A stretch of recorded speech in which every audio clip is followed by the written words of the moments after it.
तो अच्छे से करना, जहाँ से समझ में ना आए वहाँ से मेरे को बता देना। चैप्टर का जो नाम है वो है प्रकाश यानी लाइट। प्रकाश यानी लाइट, ठीक है। प्रकाश की बात करें, लाइट की बात करें तो देखिए सिंपल सी बात है, प्रकाश होता क्या चीज़ है जिनकी वजह से हम वस्तुओं को देख पाते हैं, ठीक है। सिंपल सी बात हुई कि जिसकी वजह से हम किसी भी चीज़ को देख पाते हैं वो क्या है, लाइट है। तो लाइट के पता है आपको कि प्राकृतिक सोर्स भी हो सकते हैं और आर्टिफिशियल यानी कृत्रिम भी हो सकते हैं, जैसे कि सूर्य है, तारे हैं, चंद्रमा है, ये क्या है, प्राकृतिक है। और उसी तरीके से अगर हम बात करें कृत्रिम सोर्स की, तो अगर हम ये लाइट्स वगैरह, बल्ब वगैरह इनकी बात करें तो ये क्या है, कृत्रिम। समझ गए हो इस चीज़ को। तो प्रकाश में मेनली जो यहाँ पे पढ़ना है वो क्या पढ़ना है कि प्रकाश के नियम। समझ गए कि नियम कौन से हैं। आपके एग्जाम में क्वेश्चन आएगा कि तारे टिमटिमाते हैं तो उनका रीज़न क्या है, ठीक है। उसके बाद आपसे पूछ लिया जाएगा कि सूर्य 2 मिनट पहले उदय होता है, 2 मिनट बाद अस्त होता है, उसका क्या रीज़न है, ठीक है। समुद्र में सीपी क्यों चमकता है, इस तरीके से क्वेश्चन पूछ लें, ठीक है। पानी में रखी पेंसिल टूटी हुई या मुड़ी हुई क्यों दिखे। तो ये एग्जाम्पल हैं जो एग्ज़ाम में आपसे पूछे जाते हैं, ठीक है। तो इनके बारे में हम इजीली वे में डिस्कस करेंगे। तो सबसे पहले तो हम ये बात करते हैं कि प्रकाश की चाल सर्वाधिक होती है कहाँ पे, हाँ जी, प्रकाश की चाल सर्वाधिक निर्वात में होती है। निर्वात यानी कहाँ पे होती है बच्चों, वैक्यूम में, ठीक है। प्रकाश की चाल सर्वाधिक अगर आपसे पूछ लिया जाए कि कहाँ पे होती है तो आप क्या बता देंगे कि जी वैक्यूम में होती है, ठीक है। अब ये जो निर्वात है इसका मीनिंग क्या है कि मान लीजिए निर्वात को अगर हम समझना चाहें तो कैसे समझ सकते हैं। आप बोल सकते हो कि एक कोई भी मान लीजिए कि बॉक्स लीजिए और उनको दोनों साइड से बंद कर दो, उसमें ना तो हवा एंटर हो सके ना पानी एंटर हो सके, ये क्या होगा, वैक्यूम होगा। समझ गए इस चीज़ को। तो उसमें प्रकाश की चाल सर्वाधिक होती है, होती कितनी है, 3 गुणा 10 की पावर 8 मीटर पर सेकेंड। प्रकाश की चाल सर्वाधिक कितनी होती है, 3 गुणा 10 की पावर 8 मीटर पर सेकेंड। उसी तरीके से मैं आपको बोल दूं कि प्रकाश की चाल को सबसे पहले किसने मापा था, प्रकाश की चाल को सबसे पहले किसने मापा, प्रकाश की चाल को सबसे पहले किसने मापा। तो प्रकाश की चाल को सबसे पहले मापा किसने था, तो आप बता दोगे रोमर नामक वैज्ञानिक ने, ठीक है। प्रकाश की चाल को सबसे पहले किसके द्वारा मापा गया था, ये आपसे पूछ लिया जाए तो आपका जो आंसर आएगा वो आएगा रोमर। समझ गए इस चीज़ को, क्लियर है, कोई डाउट यहाँ तक, ठीक है। अब चल करते हैं हम प्रकाश के नियम।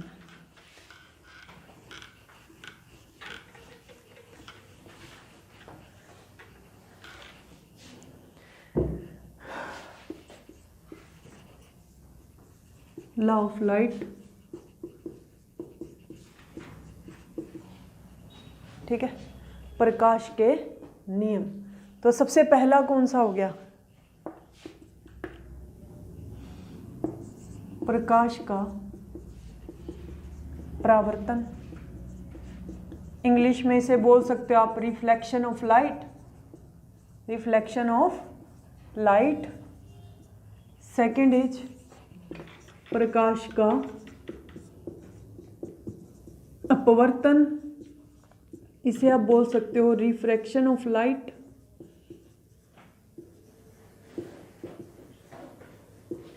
थर्ड इज प्रकाश का परिकिरणन,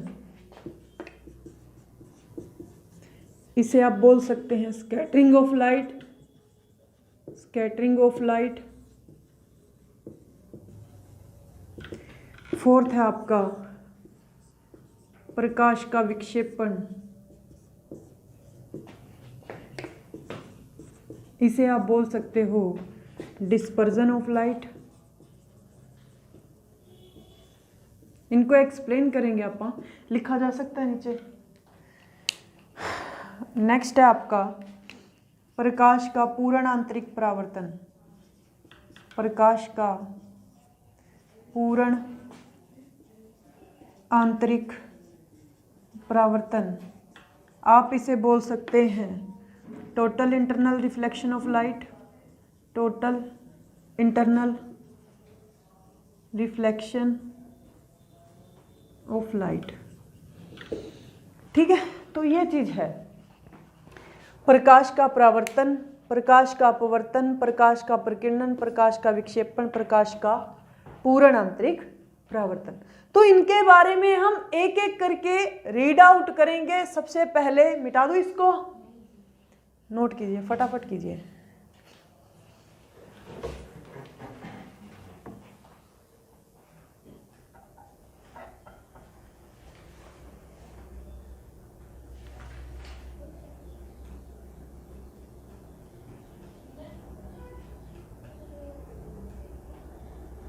बता देना कहीं, मिटा दूं अभी। तो सबसे पहला है प्रकाश का परावर्तन, रिफ्लेक्शन ऑफ लाइट।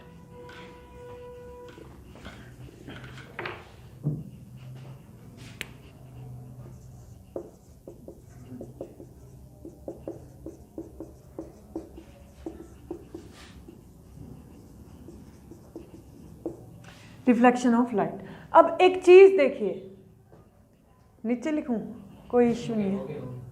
अब यहां पे एक चीज देखिए कि प्रकाश का परावर्तन जो है ये होता क्या है। ठीक है, तो आप सिंपली अगर मैं आपको बताऊं ना कि अगर ये दो साइड है, एक साइड ये है, एक साइड ये है, यानी हम इसको बोल सकते हैं ये दो मीडियम है, दो माध्यम है। ठीक है, ये फर्स्ट मीडियम है और ये सेकंड मीडियम है। तो जो रे ऑफ लाइट होती है, प्रकाश की किरण होती है, उसका इस मीडियम से इस मीडियम में जाना बंद हो जाए। आप इस मीडियम में हो तो आप इसी मीडियम में रहो, इसे क्या बोलते हैं? रिफ्लेक्शन बोलते हैं। समझ रहे हो ना, इसे क्या बोला जाएगा? रिफ्लेक्शन। ऐसा अब होता कैसे है, पॉसिबल हो पाता है? मान लीजिए कि कोई भी शीशा है, मान लीजिए शीशा है, शीशे की दीवार बनाएगी, ये एक इधर साइड है शीशे की और ये दूसरी साइड है शीशे की। अब शीशे में से तो लाइट पास हो जाएगी, समझ रहे हो ना? तो इसके लिए क्या करेंगे हम? इस नियम को करने के लिए क्या किया जाएगा? इसके पीछे एक परत बना देंगे, एक लेयर बना देंगे, किसकी? सिल्वर नाइट्रेट की। ठीक है, सिल्वर के लिए क्या लिखते हैं हम? AgNO3 नाइट्रेट के लिए। समझ रहे हो? तो अगर आपसे पीछे, मिरर के पीछे किसकी लेयर होती है? दर्पण के पीछे किसकी परत होती है? सिल्वर नाइट्रेट की। वो सिल्वर नाइट्रेट होता है जिसकी वजह से हम उसमें अपनी शक्ल देख पाते हैं। ठीक है, तो आप देखते होगे शीशा जो है ना वो रिफ्लेक्ट करता है लाइट को। जब भी आप शीशे के सामने खड़े होते हो, ऊपर से सूर्य की लाइट आ रही होती है तो वो आपकी आंखों में भी रिफ्लेक्ट होती है। समझ रहे हो ना इस चीज को? ठीक है, तो देखो ये था। अब इसको हम मान लीजिए इससे डिवाइड कर देते हैं। ठीक है, ये आपका फर्स्ट मीडियम हो गया, इसको छोड़ दीजिए, इसको मान लीजिए चलो आप अपना सेकंड मीडियम। वैसे भी मान सकते हो, कोई इश्यू नहीं है। वैसे अगर करोगे, चलो इसी को ही मान लेते हैं, कंफ्यूज मत हो, इसको मान लेते हैं। ठीक है, तो यहां से ये रे ऑफ लाइट आ रही है। समझ गए इस चीज को? क्या है? यहां से ये रे ऑफ लाइट आ रही है। अगर इसको मानोगे तो इसको सेकंड मानना पड़ेगा, इस सारे को। और ये क्या है? हमारा फर्स्ट है। क्लियर है? यहां से रे ऑफ लाइट आ रही है। क्लियर है? तो अब एक चीज सोचिए आप लोग कि यहां से इधर ही वापस जानी चाहिए। तो ये जो रे आ रही है इसको हम बोलेंगे क्या? इंग्लिश में इसको बोलते हैं incident ray. Incident ray, Hindi में बोलते हैं आपतित किरण। इसके साथ जो एंगल बनता है इसको हम बोलते हैं एंगल आई।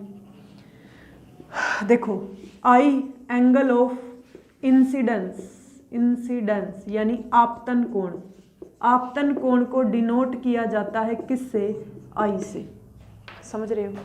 अच्छा, उसके बाद में ये इसको जाना तो चाहिए था इधर, लेकिन ये इधर वापस चली जाएगी, यानी ये सारा का सारा फर्स्ट मीडियम है, इस फर्स्ट मीडियम में ही रही है, और ये सेकंड मीडियम था इसमें नहीं आई। तो अब यहाँ देखो ये रिफ्लेक्ट बैक हुई, ये जो रिफ्लेक्टेड रे होती है इंग्लिश में क्या बोलते हैं, रिफ्लेक्टेड रे, हिंदी में बोलते हैं परावर्तित किरण, ठीक है। इसको आर से, आर ये है, इसको आर से डिनोट किया जाता है, समझ गए इस चीज को, ठीक है। तो अब एग्जाम में क्वेश्चन आ गया आपसे कि angle I is equal to में एंगल आर होता है प्रकाश के कौन से नियम में, तो बताओगे प्रकाश के परावर्तन के नियम में, यानी लॉ ऑफ रिफ्लेक्शन में। समझ गए इस चीज को कि अगर आपसे एग्जाम में पूछ लिया जाए कि angle I is equal to angle R होता है प्रकाश के किस नियम में, तो प्रकाश के परावर्तन के नियम में। समझ गए हो, कोई डाउट यहाँ तक, इसको नोट कर लीजिए, फटाफट नोट कीजिए, बस अंडरस्टैंड करना है जितना हो सके, आपने जितना हो सके अंडरस्टैंड करना है, ठीक है।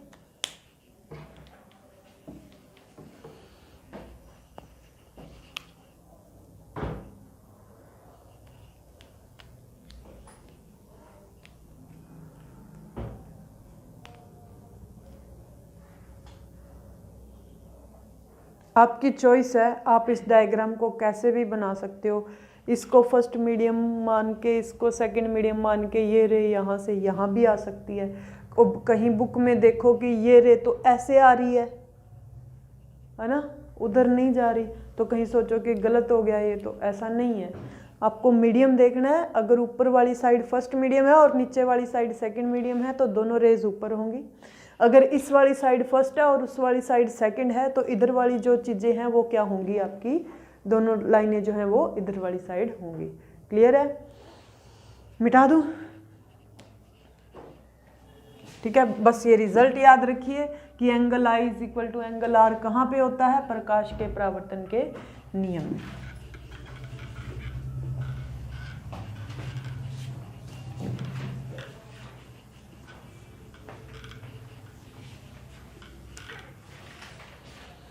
चलिए नेक्स्ट है प्रकाश का अपवर्तन, यानी आप बोल सकते हो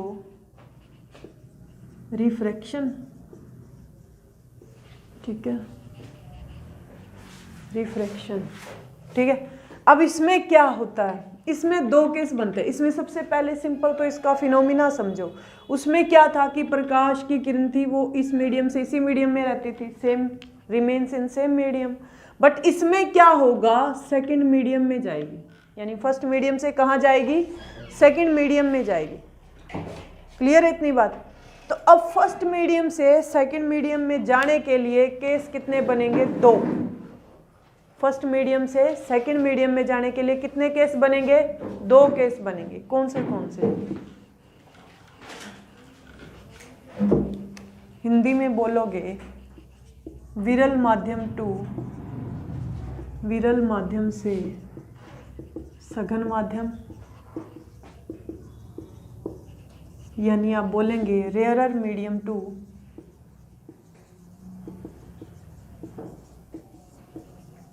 डेंसर मीडियम। सेकंड है आपका सघन माध्यम से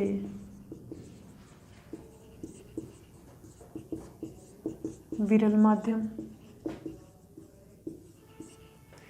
ठीक है, यानी आप बोल सकते हो denser medium to rarer medium.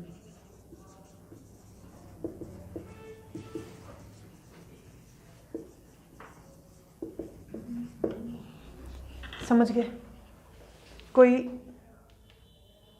Doubt, any doubt. विरल माध्यम से सघन माध्यम, यानी rarer medium to denser medium, सघन माध्यम से विरल माध्यम यानी denser medium to rarer medium. अब इन दोनों केसेस की हम यहाँ पे क्या करेंगे, बात करेंगे। तो चलिए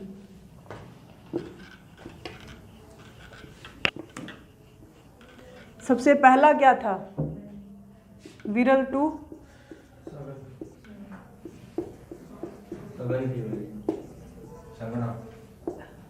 बताते हैं अभी। रेयरर टू डेंसर, देखो यही बोल सकते हो आप। विरल होता है पतला, सघन होता है गाढ़ा। ये एक तरीके से बता सकते हो कि ये क्या चेंज हो रहे हैं, मीडियम जो है वो क्या हो रहे हैं, चेंज हो रहे हैं। ठीक है, तो अब यहाँ पे अगर आप यहाँ देखते हो, अगर मैं वही चीज लेके चलूं, ठीक है, अगर अब देखो प्रकाश की किरण जो है वो इस मीडियम से इस मीडियम में जा रही है, रे ऑफ लाइट इधर से इधर, तो एक बात बताओ कि क्या यहाँ पे अपने को सिल्वर नाइट्रेट की परत लगानी पड़ेगी?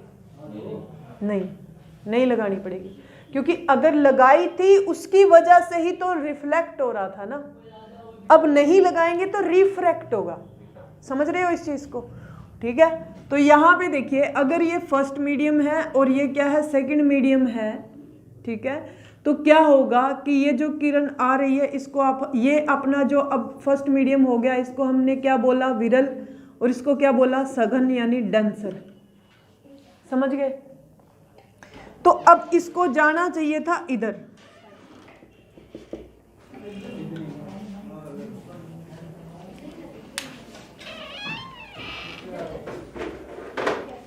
एक सेकंड में बंद करना, एक बंद कर देना वैसे। तो देखिए मैंने बोला प्रकाश का अपवर्तन, यहां देखिए आप लोग, प्रकाश का अपवर्तन यानी रिफ्रैक्शन। ठीक है, रिफ्रैक्शन। अब ये होता क्या है, रिफ्रैक्शन क्या होता है? प्रकाश, आपा ने दो मीडियम लिए, ऊपर है फर्स्ट मीडियम और नीचे वाला क्या है, सेकंड मीडियम। प्रकाश का अपवर्तन क्या होता है कि एक किरण का फर्स्ट मीडियम से यानी पहले माध्यम से दूसरे माध्यम में चले जाना, क्या होता है, प्रकाश का अपवर्तन होता है। इसमें दो केस बनते हैं, जब प्रकाश की किरण विरल माध्यम से सघन माध्यम में जाए, और दूसरा केस बनता है जब प्रकाश की किरण सघन माध्यम से विरल, यानी एक दूसरे के अपोजिट, विरल से सघन, सघन से विरल। हम जो फर्स्ट केस लेके चल रहे हैं वो केस कौन सा है कि जब प्रकाश की किरण विरल माध्यम से कहाँ जा रही है, सघन माध्यम में जा रही है। तो यहाँ पे देखिएगा मैंने क्या बताया कि ये सूर्य की किरण आ रही है, ठीक है, अब इसको ऐसे जाना चाहिए अगर first medium to second medium जाएगी। अब ये जो किरण ये गिराई जाती है इस पे, ठीक है, ये किरण कौन सी होती है, पहले भी हमने बात की थी, आपतित किरण, यानी इंग्लिश में आप इसको बोलते हो इंसिडेंट रे। ठीक है, ये जो किरण ऊपर से आती है ऑलवेज इसे क्या बोला जाता है, आपतित किरण यानी इंसिडेंट रे। इसके साथ जो एंगल बनता है यहाँ पे, ये हमेशा कौन सा बनता है, आई। समझ गए, कौन सा बनता है, आई। तो अब ये विरल माध्यम था और ये क्या था, सघन। अब एक बात सोचिए, आप किसी रोड से जा रहे हो, ठीक है, ये रोड है, आप रोड से जा रहे हो, अगर आपको ये रोड खाली मिलता है तो आप सीधा सीधा जाओगे, ठीक है, सीधा सीधा ही जाओगे। अगर दिमाग में खराबी हुई तो इधर उधर घुमा लेंगे अगर खाली रोड हुआ तो भी, लेकिन ऐसा नहीं होता। हम क्या करते हैं, सीधे जाते हैं। लेकिन बाई चांस मान लो कि एक मीडियम तो ये था, यहां तक ये मीडियम था कि आपके रास्ते में कोई भी नहीं आया, कुछ भी नहीं आया, आप सीधा सीधा चले। लेकिन यहां पे क्या होता है कि आपको भीड़ भरा रास्ता मिलता है तो आपको रास्ता चेंज करना पड़ेगा, वे चेंज करना पड़ेगा। तो ऐसा ही इसके साथ हुआ, जब ये यहां से यहां तक आई तो इसको रास्ता क्या मिला, खाली मिला। तो ये मतलब विरल माध्यम था, खाली रास्ता था, तो ये आई। यहाँ पे मीडियम चेंज होता है एक तरीके से, जैसे इसका मीडियम चेंज हुआ, जैसे कि इसको आगे भीड़ मिली, इसका भी मीडियम क्या हो गया, यहाँ पे आने से चेंज। तो इसको जाना तो इस तरीके से चाहिए था, लेकिन ये अपने पथ की तरफ झुक जाती है। ये मेन पॉइंट है इसका, ये अपने पथ की तरफ झुक जाती है। यानी प्रकाश की किरण जब विरल माध्यम से सघन माध्यम पे जाती है तो ये बेंड हो जाती है अपने वे से, ठीक है, या टेंड हो जाती है अपने वे से, झुक जाती है ना। तो यहाँ पे देखो ये कोण अगर आई है तो ये इतना इतना एंगल जो बना इसको हम आर बोलेंगे, क्या बोलेंगे, आर। ठीक है, अब ये जो किरण है ना इसको हम ये तो आपतित किरण थी, जो मुड़ गई वो किरण कौन सी हुई, परावर्तित किरण, इंग्लिश में बोलेंगे रिफ्लेक्टेड रे। क्या बोलेंगे? रिफ्लेक्टेड रे बोलेंगे। ठीक है, ये परावर्तित किरण है, रिफ्लेक्टेड रे। आर से ये एंगल कौन सा बना? आर, यानी रिफ्लेक्टेड रे के साथ एंगल है आर, इंसिडेंट रे के साथ एंगल है आई। तो अब यहां पे देखिए एंगल आई बड़ा है या एंगल आर बड़ा है? एंगल आई बड़ा है। ठीक है, तो आपसे एग्जाम में पूछा जाए कि जब प्रकाश की किरण विरल माध्यम से सघन माध्यम में जाती है, यानी rarer medium to denser medium में जाती है, तो एंगल क्या होगा? आप बताओगे कि एंगल आई जो है ये बड़ा होता है एंगल आर से। ये निशान है ग्रेटर देन का। क्लियर है कि एंगल आई जो है ये बड़ा होगा एंगल आर से। इसको नोट कीजिए। सिंपल सी बात हुई अपनी कि जब प्रकाश की किरण विरल माध्यम से सघन माध्यम में जाती है तो एंगल आई जो है ये बड़ा होगा एंगल आर से। क्लियर है ना? नोट कर लेना इस चीज को। ये आपतित किरण है, ये परावर्तित किरण है, इस टाइप से डायग्राम बना लेना।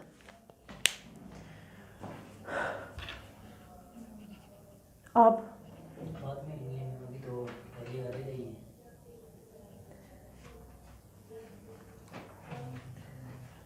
एक बात बताऊं आप लोगों को, अगर साथ के साथ नोट्स बना लोगे ना तो सुखी रहोगे। वो बात ठीक है चलो आपकी कि बीच में रहता है, मैं बाद में बना लूँगा देख के, लेकिन अगर एक बार आप रफ कॉपी में भी लिख लेते हो ना, ठीक है, कि हैंड रिटन, तो वो आपकी रिवीजन मान के चलिए। और एक मैंने आपको समझाया, फिर आपको लिखने के लिए टाइम भी दिया ना, 2 मिनट 3 मिनट का टाइम दिया, तो जो मैं आपको समझाऊं यहाँ पे, उसके बाद में एक बार बिना बोर्ड से देखे एक बार बना के तो देखो, खुद देखो भी कहाँ पे मेरे को भूला, एक बार समझने के बाद कहाँ में, फिर उसको दोबारा देखो, फिर समझ में नहीं आ रहा, फिर यहाँ बोर्ड पे देखिए और फिर मेरे से पूछे कि ये कैसे किया आपने। समझ रहे हो ना इस चीज को? इसी तरीके से ही रिवीजन होगी, अदरवाइज तो भाई फायदा नहीं है। अगर देख के लिखते जा रहे हो उसका भी बेनिफिट नहीं है, समझ के लिखिएगा। ठीक है, मिटा दूं इस चीज को। अब देखो मैंने ऊपर लिया था विरल माध्यम और नीचे क्या लिया? सघन। अब यहां पे एक चीज नोटिस कीजिए,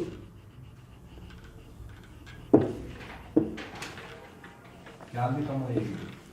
हाँ होगी, चाल में बदलाव आएगा। ऊपर देखिएगा, ये मैंने ऊपर अब सघन माध्यम ले लिया और नीचे क्या ले लिया? विरल। यानी ऊपर तो डेंसर है और नीचे क्या है? रेयरर।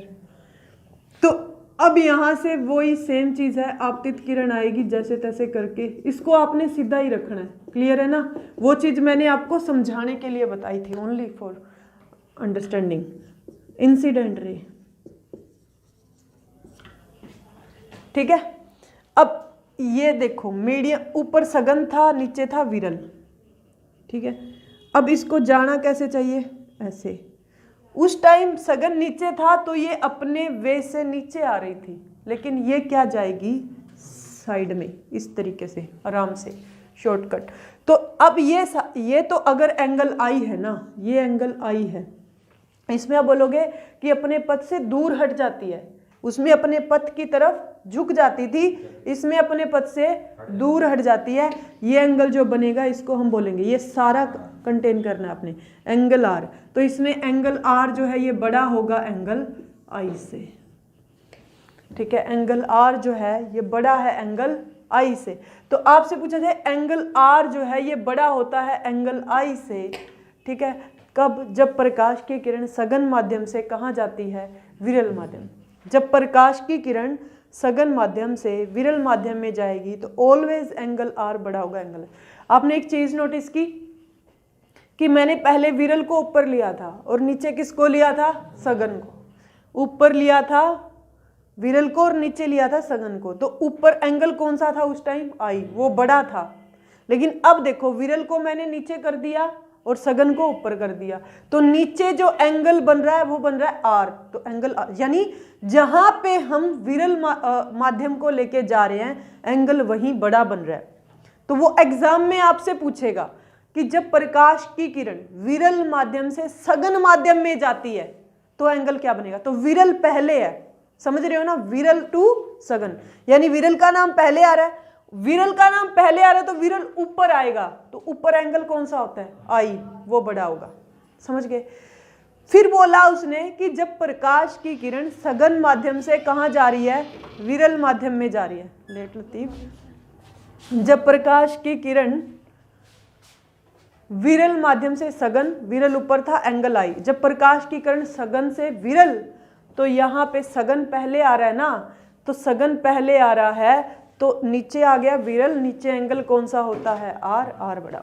यानी मेरा कहने का मतलब इतना ही है, जहाँ विरल मीडियम होगा, यहाँ जहाँ पे रेयरर मीडियम होगा, ऑलवेज एंगल वहीं बड़ा होगा।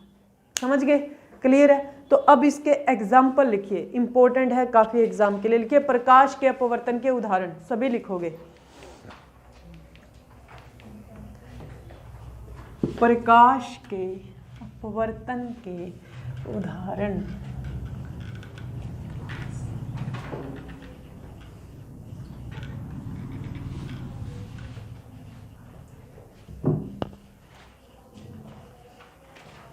ठीक है।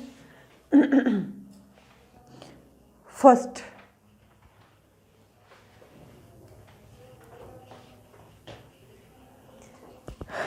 तारे टिमटिमाते हुए दिखाई देते हैं, ट्विंकलिंग ऑफ स्टार्स। तारे टिमटिमाते हुए दिखाई देते हैं।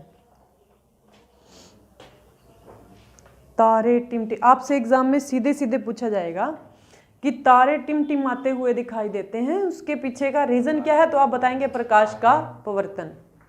नेक्स्ट लिखिएगा, सूर्य 2 मिनट पहले उदय और 2 मिनट बाद अस्त होता है।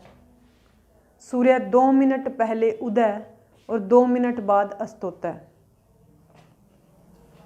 Sun rises 2 minute before and sunset 2 minute after.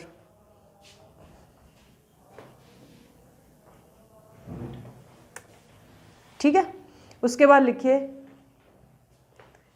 पानी के गिलास में रखी पेंसिल टूटी हुई या मुड़ी हुई दिखाई देती है। पानी से भरे गिलास में रखी पेंसिल टूटी हुई या मुड़ी हुई दिखाई देती है।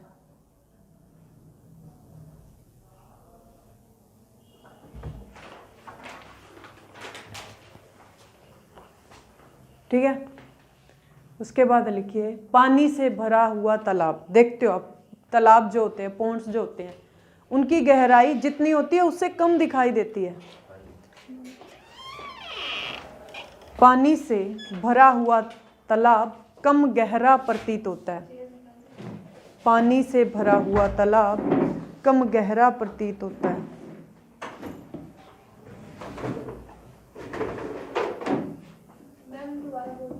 पानी से भरा हुआ तालाब कम गहरा प्रतीत होता है।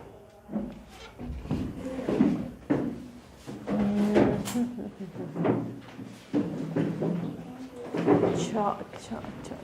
नेक्स्ट लिखिए आप लोग।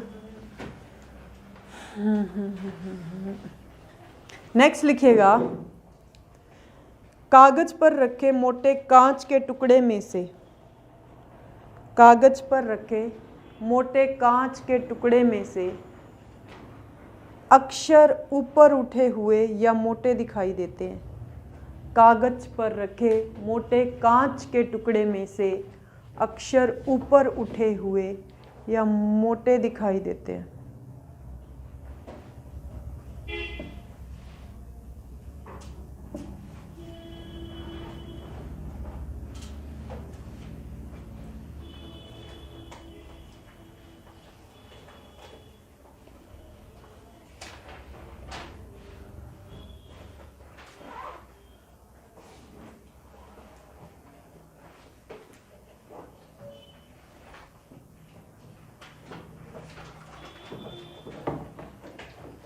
क्लियर है, समझ में आ गई बात इतनी।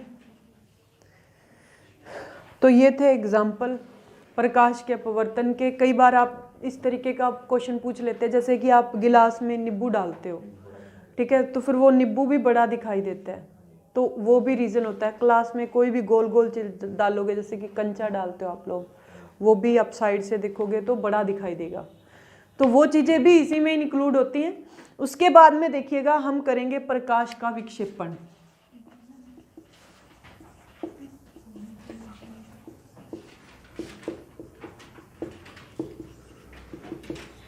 डिस्पर्जन ऑफ लाइट, ठीक है, प्रकाश का विक्षेपण। देखिए प्रकाश के विक्षेपण की बात करें तो इंद्रधनुष जो बनता है ना, रेनबो, वो भी इसी का ही कारण है, इसी की वजह से बनता है, डिस्पर्जन की वजह से। तो इसकी अगर हम डेफिनेशन देना चाहें तो हम क्या बताएंगे कि प्रकाश की एक सफेद किरण का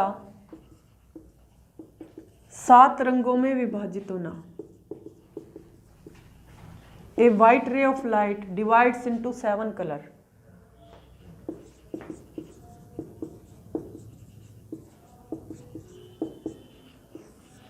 प्रकाश की एक सफेद किरण का 7 रंगों में विभाजित होना प्रकाश का विक्षेपण कहलाता है, ठीक है। तो मैंने बोला कि इंद्रधनुष इसी के कारण बनता है, इंद्रधनुष यानी रेनबो इसी का एग्जाम्पल है। तो इंद्रधनुष भी 2 टाइप के होते हैं। कितने टाइप के? 2। तो सबसे पहला हम बोलेंगे प्राथमिक इंद्रधनुष, प्राइमरी रेनबो, प्राथमिक इंद्रधनुष यानी प्राइमरी रेनबो। सेकेंडरी रेनबो यानी द्वितीयक,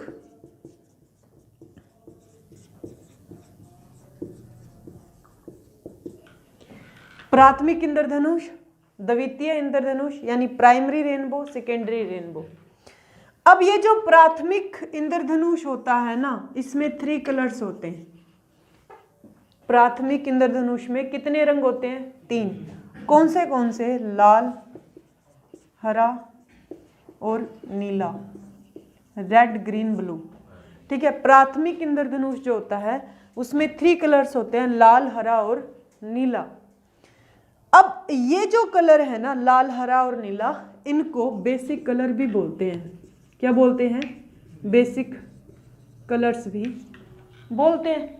यानी आप बोल सकते हो हिंदी में मूल रंग, चाहे वो आपको किसी तरीके से भी बोले, चाहे वो आपको इंद्रधनुष के रंग बोले कि 3 कौन से हैं, चाहे वो आपसे बोल दिया जाए कि प्राथमिक रंग पूछ ले, चाहे कुछ भी पूछ ले वो आपसे, ठीक है। तो आप क्या बताओगे? लाल, हरा और नीला, ठीक है। लेकिन अगर आपसे द्वितीयक इंद्रधनुष के रंग पूछे जाए ना, तो वो होंगे 7। कितने होंगे? 7। उतार लो सर फिर इसको, मेरे वाला लगा दो, मर्ज कर देना बाद में, ठीक है। तो अब यहाँ पे देखो, अपने द्वितीय इंद्रधनुष के कितने? 7 रंग। तो वही इंद्रधनुष के 7 रंग होते हैं, वही इसमें आएंगे सारे के सारे, ठीक है। तो जैसे कि अगर आपने प्रिज्म देखा है आप लोगों ने, प्रिज्म, ठीक है। तो प्रिज्म में से अगर आप व्हाइट लाइट पास करते हो ना, तो वो 7 रंगों में रिफ्लेक्ट होती है, ठीक है। अगर किसी ने लैब में देखा हो तो इस तरीके से होता है। अगर आप, ये तो हो गया 2D में, इस तरीके से 2D में, लेकिन अगर हम 3D में बात करें तो इस तरीके से मतलब होता है, ठीक है, लंबाई में इस तरीके का। तो अगर आप इसमें से लाइट पास करते हो, ये देखिएगा, ये है प्रिज्म, इसमें से आप, ये प्रकाश की सफेद किरण है, सफेद किरण, ठीक है। आपको इसमें से अगर पास करोगे तो ये 3, 4, 5, 6, 7 कलर में क्या हो जाएंगे? डिवाइड। तो इसको आप लिखते हो विबग्योर, VIBGYOR। तो इसको मैं अगर यहाँ लिखूं, साइड में लिख लेते हैं अपन, VIBGYOR। वी से क्या होता है? वॉयलेट, वॉयलेट का मतलब बैंगनी, जैसे कि बैनी, यहाँ पिनाला भी बोल सकते हैं हिंदी में, ठीक है। तो इंडिगो,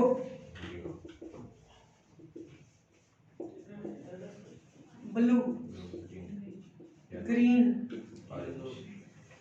येलो, ऑरेंज, रेड। बैंगनी, indigo, blue, green, yellow, orange, red, ठीक है।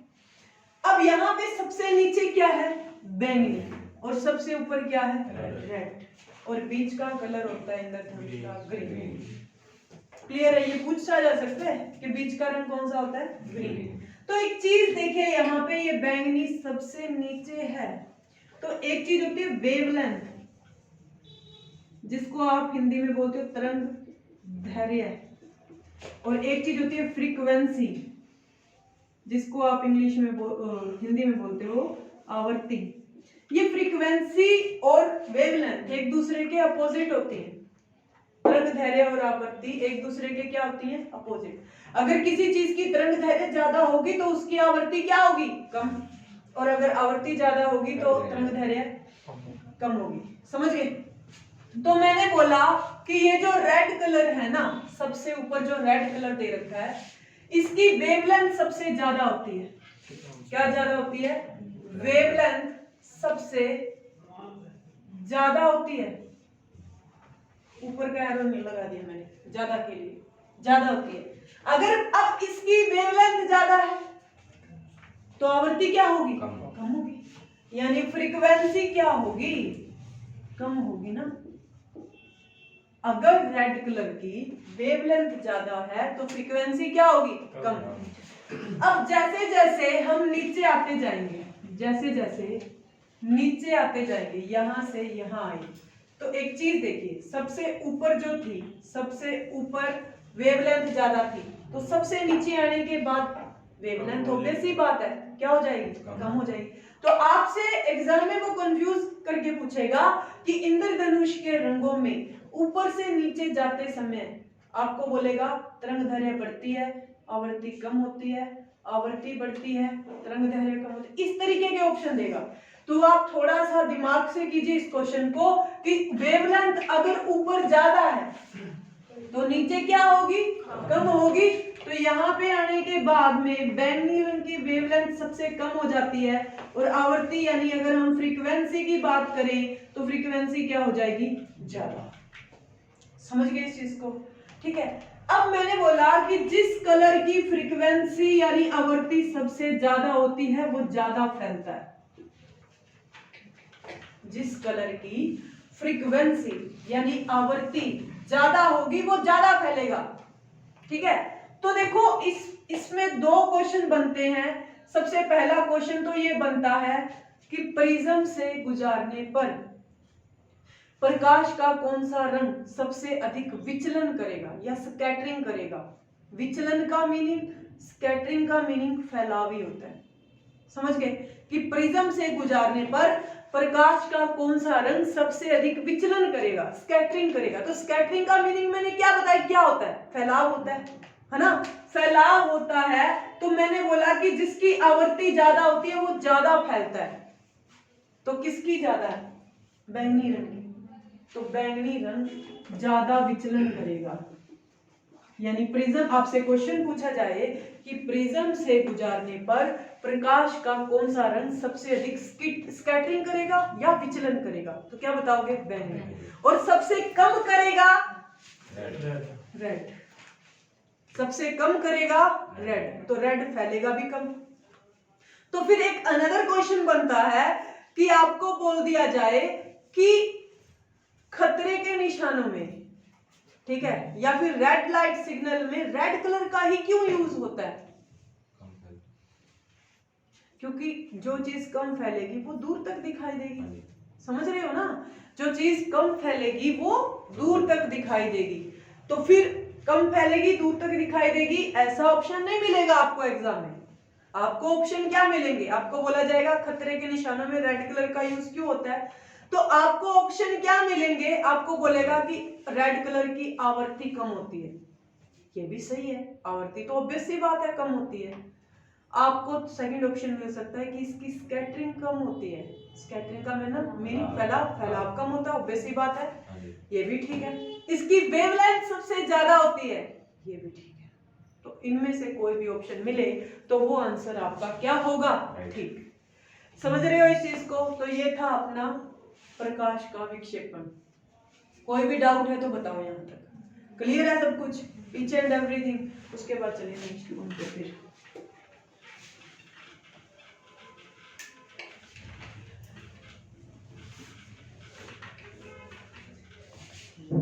नेक्स्ट है जी प्रकाश का, अगर किसी को समझ ना आया हो तो आफ्टर क्लास आप मेरे से पूछ सकते हो, कोई इशू नहीं। अगर बीच में पूछ लेते तो पूछ लेते, अगर अब भी पूछना होगा तो आफ्टर क्लास आप मेरे से पूछ सकते हो, नो इशू।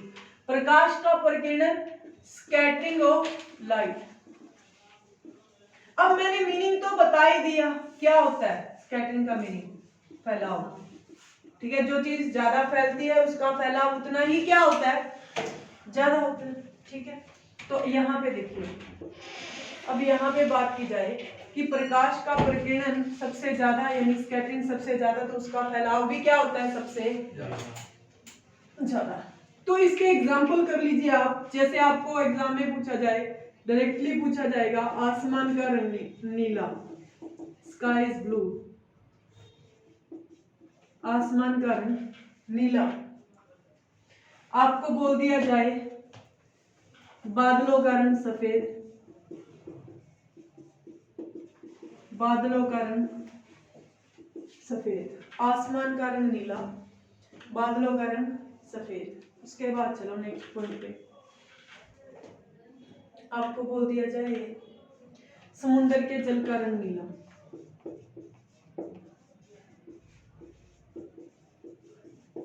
तो इनमें से कुछ भी पूछा जाए तो आपका आंसर आएगा प्रकीर्णन।